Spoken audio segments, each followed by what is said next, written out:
Cette technique pédagogique va vous permettre d'enseigner un ou plusieurs nouveaux gestes se réalisant seuls et peut-être aussi du matériel n'ayant pas été vu dans les phases d'apprentissage précédentes.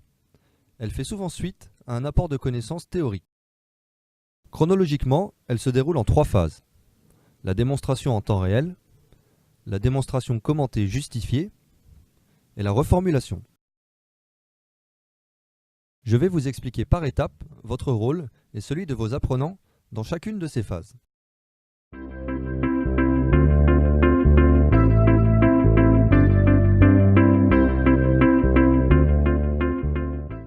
Vous allez devoir préparer votre espace de travail. Pensez à chaque détail de la mise en situation. Briefez votre victime sur le rôle qu'il va jouer. Essayez peut-être de voir cette phase comme une pièce de théâtre.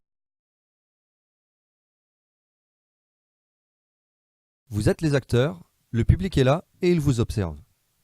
Pas de rembobinage, vous devez être parfait au premier acte. Pour rendre crédible votre scène, rendez-la la plus réaliste possible. Utilisez du maquillage, des objets non dangereux ou rendus inoffensifs, ou encore des costumes pour faciliter l'immersion de vos apprenants.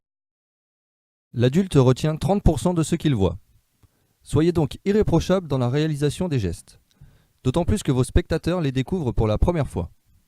Ils seront alors considérés comme justes. Vérifiez bien la liste de gestes à enseigner dans la séquence afin de définir la bonne démonstration à réaliser.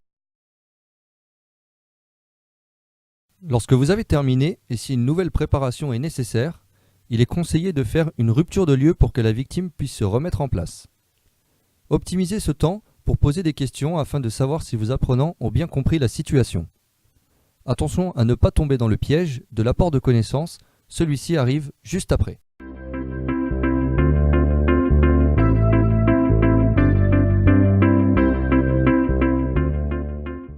En premier lieu, décrivez les nouveaux matériels. Vous pouvez recourir à la méthode du QPACR pour structurer la présentation. Quand l'utiliser, pourquoi, avec quoi, comment, les risques possibles et les critères d'efficacité. Ensuite, rejouez exactement la même situation, mais cette fois-ci, expliquez chacun des gestes que vous effectuez. C'est l'élément clé de la démonstration commentée, justifiée. L'adulte retient 50% de ce qu'il voit et entend, et d'autant plus quand il comprend. Pour faciliter la compréhension, mettez en place des outils pédagogiques. Imaginez-les, créez-les ou utilisez des outils déjà existants. Ils permettent de renforcer votre message sur des éléments importants de votre apport de connaissances. Préparez bien votre présentation en amont, vous aurez ainsi un bon argumentaire et serez sûr de rien oublier. Et pour finir, répondez aux éventuelles questions, bien entendu.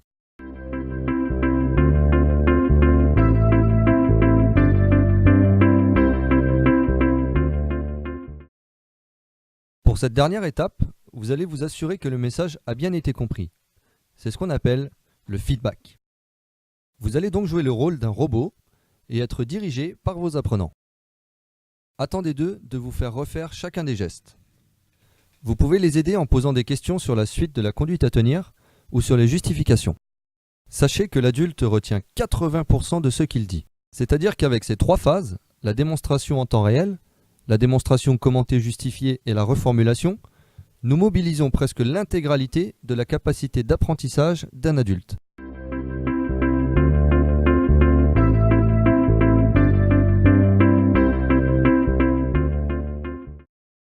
La démonstration en temps réel vous permet de présenter la situation à vos apprenants. Elle doit être réaliste, non dangereuse, et les gestes doivent être parfaitement réalisés. Une fois terminée, faites si nécessaire une rupture de lieu pour que la victime puisse se remettre en condition pour la DCJ.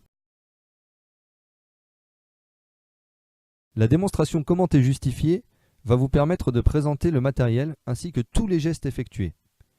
Elle doit être conforme à la démonstration en temps réel. Expliquez bien chaque technique et expliquez pourquoi vous la réalisez en la justifiant.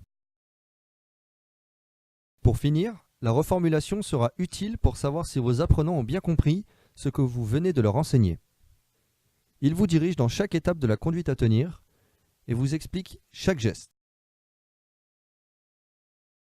Et maintenant, c'est à vous de jouer.